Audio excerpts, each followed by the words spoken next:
बिस्मिल्लाहिर्रहमानिर्रहीम। अस्सलामुअलैकुम स्टूडेंट्स, हम डिस्कस कर रहे थे मैथ 9 का chapter 2 real and complex number, जिसमें लास्ट लेक्चर में हमने basic operations on complex numbers को बहुत डिटेल में डिस्कस किया था। स्टूडेंट्स, आज हम basic operations on complex number part B करेंगे, जिसमें हम मल्टीप्लिकेशन देखेंगे। आइए स्टार्ट करते हैं।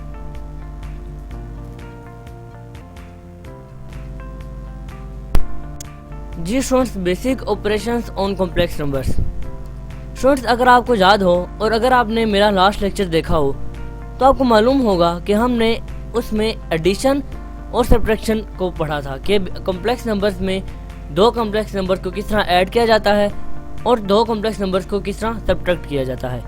आज हम देखेंगे थर्ड वर्ड प्रॉपर्टी, और वो है मल्टीप्लिकेशन के लिए।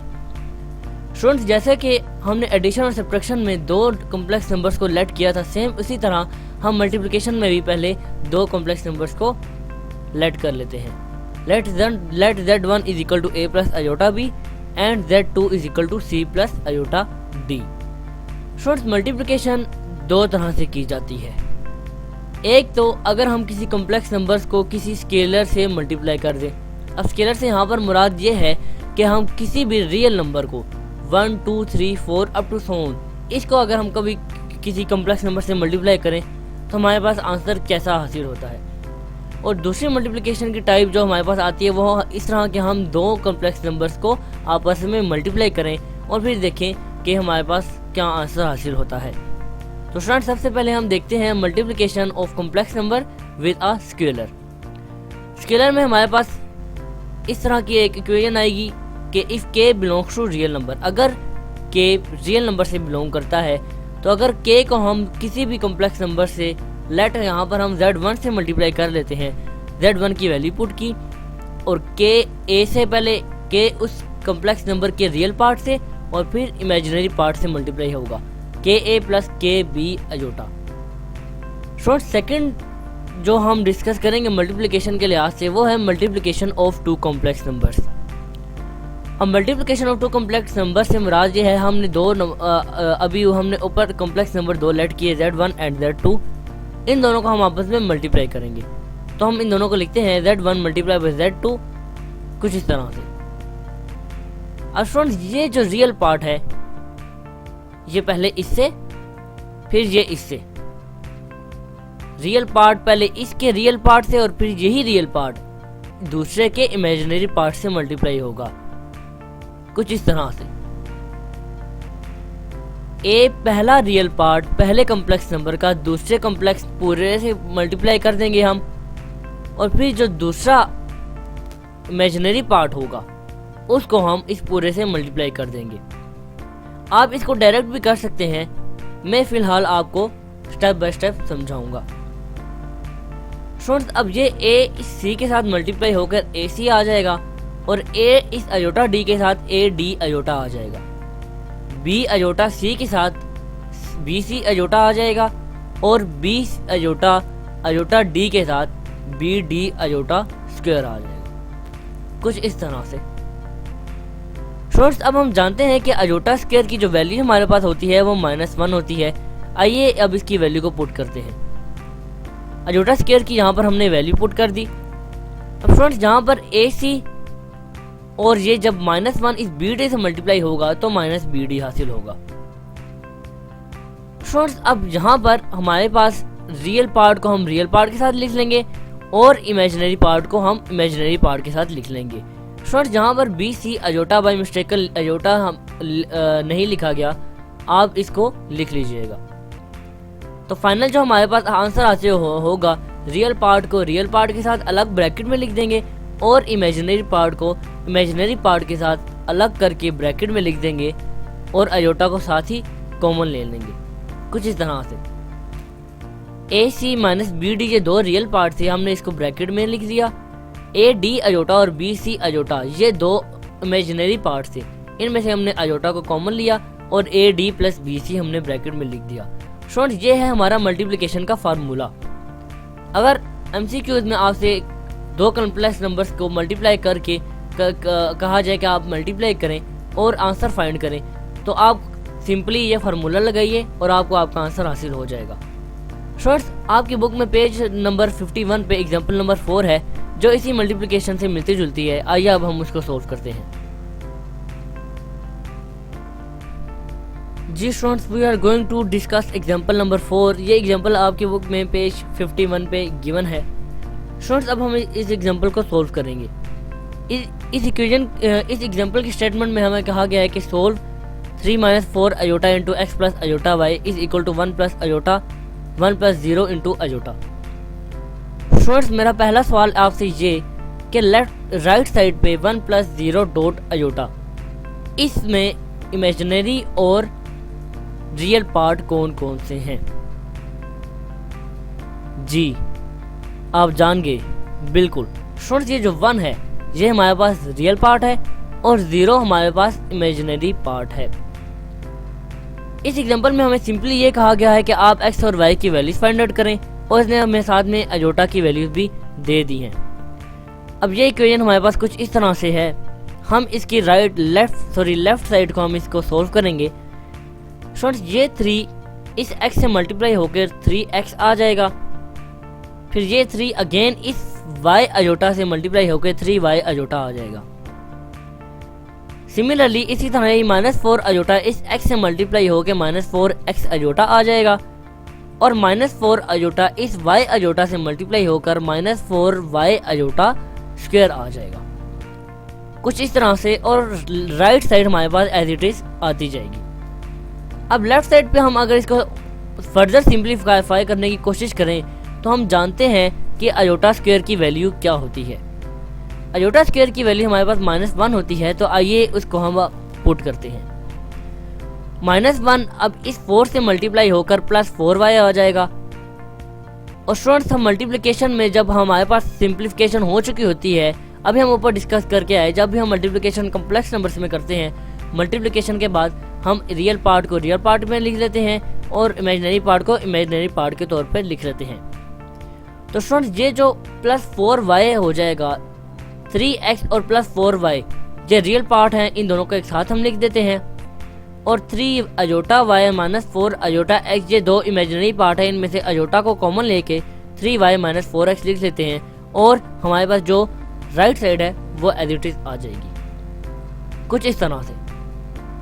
स्टूडेंट्स अब ना लेफ्ट साइड पे सिंप्लीफिकेशन फर्दर की जा सकती है और ना ही अब राइट हैंड साइड पे फर्दर सिंप्लीफिकेशन की जा सकती है, क्योंकि ये दोनों लेफ्ट और राइट साइड हमें क्वेश्चन में गिवन है कि ये दोनों इक्वल हैं, तो हम इनके कोफिशिएंट्स को कंपेयर करके x और y की वैल्यूज निकाल सकते हैं। ये काम हम क्लास 8 में भी कर चुके। तो स्टूडेंट्स अब रियल पार्ट को रियल पार्ट के इक्वल, इमेजिनरी पार्ट को इमेजिनरी पार्ट के इक्वल रख के हम 2 इक्वेशन बना लेंगे। 3x + 4y = 1 हमारे पास एक इक्वेशन और 3y - 4x = 0 हमारे पास सेकंड इक्वेशन, कुछ इस तरह से। स्टूडेंट्स अब हम जानते हैं कि अब हमारे पास 2 इक्वेशन हैं। हमने कुछ ऐसा काम करना है, हमने x की या y की कोफिशिएंट्स को एक साथ एक ही बनाना है। मतलब अगर x का कोफिशिएंट 3 है तो एक इक्वेशन में x का कोफिशिएंट 3 है तो दूसरे में भी x का कोफिशिएंट 3 होना चाहिए, ताकि x कट जाए और y की वैल्यू आ जाए। अब हम पहले वैल्यू निकालेंगे x की। स्टूडेंट्स इस इक्वेशन में हमारे पास y का जो कोफिशिएंट है वो 4 है और इस इक्वेशन में हमारे पास जो y का कोफिशिएंट है वो 3 है। x की वैल्यू निकालने के लिए हमें y के कोफिशिएंट्स को सेम बनाना होगा और सेम बनाने के लिए हमें इन दोनों इक्वेशन को किसी ऐसे नंबर से मल्टीप्लाई करना होगा ताकि जिसकी वजह से हमारे पास y की वैल्यू सेम आ जाए। स्टूडेंट्स अगर आप सोचें तो आपको मालूम हो चुका होगा कि अगर इस इक्वेशन को मैं 3 से मल्टीप्लाई कर दूं तो 3 से मल्टीप्लाई करने की सूरत में y का कोफिशिएंट हमारे पास 12 हासिल होगा और अगर इस इक्वेशन को मैं 4 से मल्टीप्लाई कर दूं तो 4 से मल्टीप्लाई करने की सूरत में हमारे पास जो y का कोफिशिएंट होगा 12 हासिल होगा। ये 12y से कट जाएगा और हमारे पास x की वैल्यू आ जाएगी। तो हम इन दोनों को मल्टीप्लाई करते हैं और नेक्स्ट पेज पर जाकर देखते हैं कि अब हम इसको फर्दर सिंप्लीफाई कैसे करेंगे। स्टूडेंट्स दोनों इक्वेशन को 3 और 4 से मल्टीप्लाई करने के बाद हमारे पास जो आंसर हासिल हुआ वो कुछ इस तरह से हासिल हुआ। अब आप देख सकते हैं कि y के कोफिशिएंट सेम है, तो सिमिलरली कट हो सकते हैं। अब हम जानते हैं जब हम दो इक्वेशंस को इस तरह से सोल्व करते हैं तो जो इक्वेशन सेकंड वाली होती है इसके साइंस हम चेंज कर देते हैं, प्लस को नेगेटिव और नेगेटिव को पॉजिटिव कर देते हैं, कुछ इस तरह से। अब स्टूडेंट 12y पॉजिटिव में और 12y नेगेटिव में कट हो जाएगा और ये कट होने की सूरत में हमारे पास y खत्म। अब x की वैल्यू हमारे पास 16x पॉजिटिव है और 9x भी पॉजिटिव है। 16x plus 9x is equal to 25x is equal to 3 as it is हमारे पास हासिल होगा। और अगर x की वैल्यू मैं निकालना चाहूँ तो x की वैल्यू हमारे पास 3 डिवाइडेड बाई 25 है और यही हमारे पास x की वैल्यू भी है। स्टूडेंट्स x की वैल्यू हमारे पास आ गई। आप ये भी कर सकते हैं कि आप x की वैल्यू को किसी एक इक्वेशन में पुट करें और उस तरह आप y की वैल्यू निकाल लें। स्टूडेंट्स लेकिन मैंने x की वैल्यू निकालने के लिए जो तरीका अपनाया वही मैं y की वैल्यू निकालने के लिए भी मेथड अपनाऊंगा। अगेन हमारे पास ये दो इक्वेशन थी, x की वैल्यू हमारे पास आ गई। अब हमने करना कुछ यूँ है कि अब हमने x के कोफिशिएंट्स को सेम लाना है ताकि हमारे पास y की वैल्यू निकले। अगर आप देखें तो यहाँ इस इक्वेशन में x का कोफिशिएंट 3 है और इस इक्वेशन में हमारे पास x का कोफिशिएंट -4 है। स्टूडेंट्स ये समझने वाली बात है, यहाँ पर इसका जो कोफिशिएंट है इसके साथ माइनस का साइन है।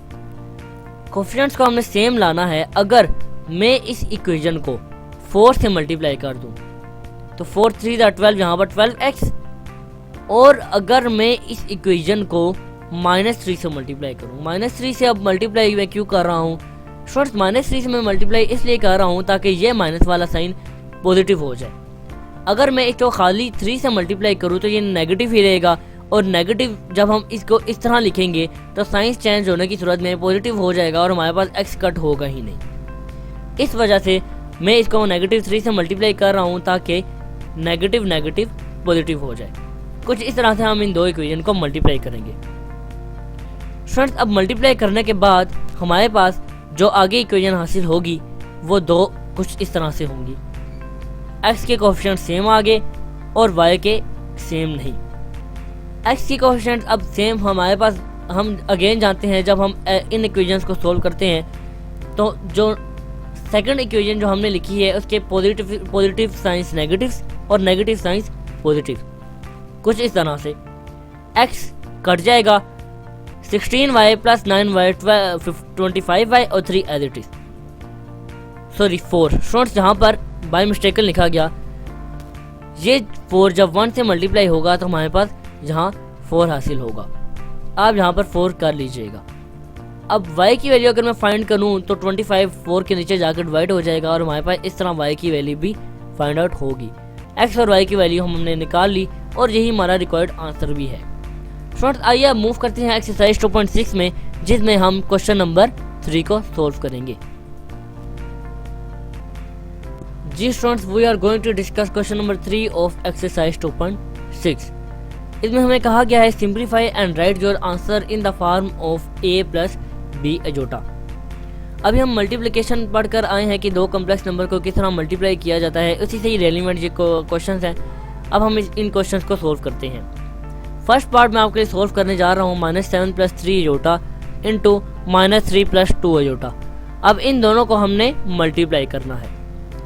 स्टूडेंट्स आप जानते हैं कि ये -7 इस -3 से मल्टीप्लाई होकर 21 पॉजिटिव, फिर ये -7 इस 22 अजोटा से मल्टीप्लाई होकर -14 अजोटा, ये 3 अजोटा इस -3 से मल्टीप्लाई होगा तो -9 अजोटा, और ये 3 अजोटा जब इस 2 अजोटा से मल्टीप्लाई होगा तो 2 3 6 और अजोटा का स्क्वायर, कुछ इस तरह से। स्टूडेंट्स अब हम जानते हैं कि अजोटा स्क्वायर की वैल्यू क्या होती है। स्टूडेंट्स जरा रिकॉल कीजिए, अजोटा स्क्वायर की वैल्यू क्या होती है?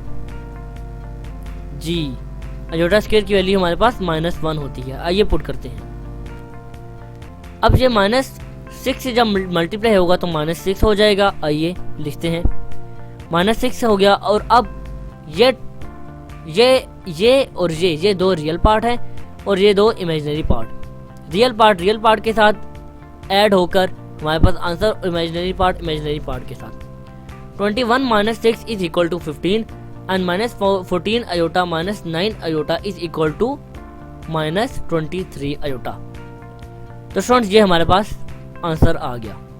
आइए मूव करते हैं नेक्स्ट पार्ट की जानिब। जी स्टूडेंट, सेकंड पार्ट अब मैं आपके लिए सोल्व करने जा रहा हूं, जो कि इस वक्त आपको स्क्रीन पर नजर आ रहा है। स्टूडेंट्स, अब जब भी हमारे पास अंडर रूट के अंदर माइनस साइन आता है, हम कोशिश करते हैं कि इस माइनस साइन को रिमूव कर दें ताकि अंडर रूट के अंदर जो वैल्यू है वो पॉजिटिव बनकर हमारे पास सिंप्लीफाई हो जाए। स्टूडेंट्स, अब ये जो -1 है इसको मैं -1 मल्टीप्लाई बाय 4 लिख सकता हूँ, ऑफ कोर्स लिख सकता हूँ। तो हम इसको लिखते हैं। स्टूडेंट्स, ये -4 इसको हमने इस तरह लिख दिया, ये 4 -1 से मल्टीप्लाई होकर अगेन -4 आ जाएगा। इसमें भी हमने यही किया। अब हम जानते हैं कि अंडर रूट -1 अयोटा होता है और अंडर रूट 4 हमारे पास 2 होगा, तो 2 - 2 अयोटा और यहाँ पर 3 - 2 अयोटा, कुछ इस तरह से। अब स्टूडेंट्स, ये हमारे पास अगेन दो कॉम्प्लेक्स नंबर्स आ गए, हम इनको मल्टीप्लाई करेंगे और मल्टीप्लाई करके हम आसानी अपने आंसर फाइंड आउट करेंगे। ये 2 इस 3 से मल्टीप्लाई होकर 6, ये 2 इस -2 अयोटा से मल्टीप्लाई होकर -4 अयोटा, ये -2 अयोटा इस 3 से मल्टीप्लाई होकर -6 अयोटा और ये -2 अयोटा इस -2 अयोटा से मल्टीप्लाई होकर +4 अयोटा स्क्वायर, कुछ इस तरह से। अब हम जानते हैं कि अयोटा स्क्वायर की वैल्यू हमारे पास -1 होती है। आइए पुट करते हैं। अब ये +4 जब -1 से मल्टीप्लाई होगा तो -4, कुछ इस तरह।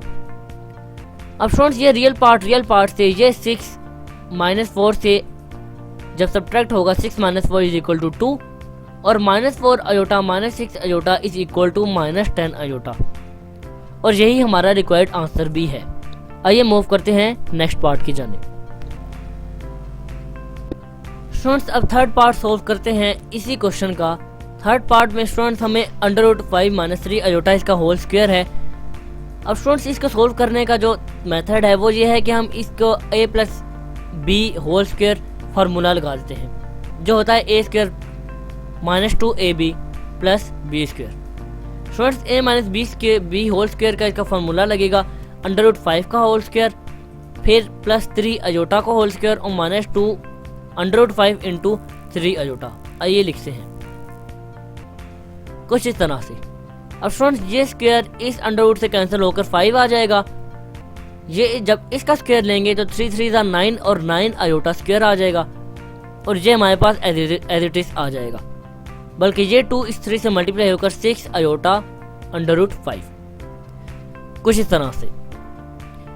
और स्टूडेंट्स, जहाँ पर अयोटा स्क्वायर आएगा, अयोटा स्क्वायर की वैल्यू हम जानते हैं -1। अब -1 इससे मल्टीप्लाई होगी और हमारे पास हासिल होगा 5 - 9 और -6 under root 5 iota as it is. अब 5 - 9 = -4, -4 - 6 अंडर रूट 5 अयोटा, और यही हमारा रिक्वायर्ड आंसर भी है।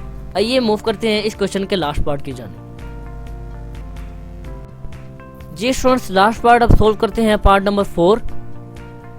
स्टूडेंट्स, अब इस पार्ट में हमें 3 - 2 अयोटा के ऊपर बार दी हुई है। इस बार का मतलब ये होता है कि इमेजिनरी पार्ट का हम साइन चेंज करते हैं, इसको मॉडुलस बोला जाता है। स्टूडेंट्स, अब 3 - 2 अयोटा और इस माइनस का बार है, जब बार अगर हम हटाना चाहें तो हम जो इमेजिनरी पार्ट है -2 अयोटा, इसका साइन चेंज करेंगे +2 अयोटा आ जाएगा, कुछ इस तरह से। अब ये हमारे पास सिंप्लीफिकेशन आराम से हो जाएगी। ये 2 इस 3 से मल्टीप्लाई होकर 6, ये 2 इस 2 अयोटा से मल्टीप्लाई होकर 4 अयोटा, ये -3 अयोटा इस 3 से मल्टीप्लाई होकर -9 अयोटा और ये -3 + 2 अयोटा से मल्टीप्लाई होकर -6 अयोटा स्क्वायर, कुछ इस तरह से। अयोटा स्क्वायर की वैल्यू हमारे पास होती है -1। आइए पुट करते हैं। -1 पुट करने की सूरत में -6 -5 अयोटा +6 हो गया। 6 + 6 = 12, 12 - 5 अयोटा, और ये ही हमारा रिक्वायर्ड आंसर भी है। स्टूडेंट्स, यहाँ पर इस लेक्चर को एंड करते हैं। स्टूडेंट्स, आज के जो कंसेप्ट मैंने आपको समझाए उनको एक मरतबा आप खुद से प्रैक्टिस कीजिएगा। क्वेश्चन 3 और एग्जाम्पल 4 को आप प्रैक्टिस अपने तौर पर कीजिए ताकि ये आपके दिमाग में बैठ जाए। स्टूडेंट्स, यहाँ पर इस लेक्चर को एंड करते हैं क्योंकि लेक्चर काफ़ी लेंथी हो चुका है। आपसे मुलाकात होगी अब इंशाल्लाह नेक्स्ट लेक्चर में। तब तक के लिए अल्लाह हाफिज़।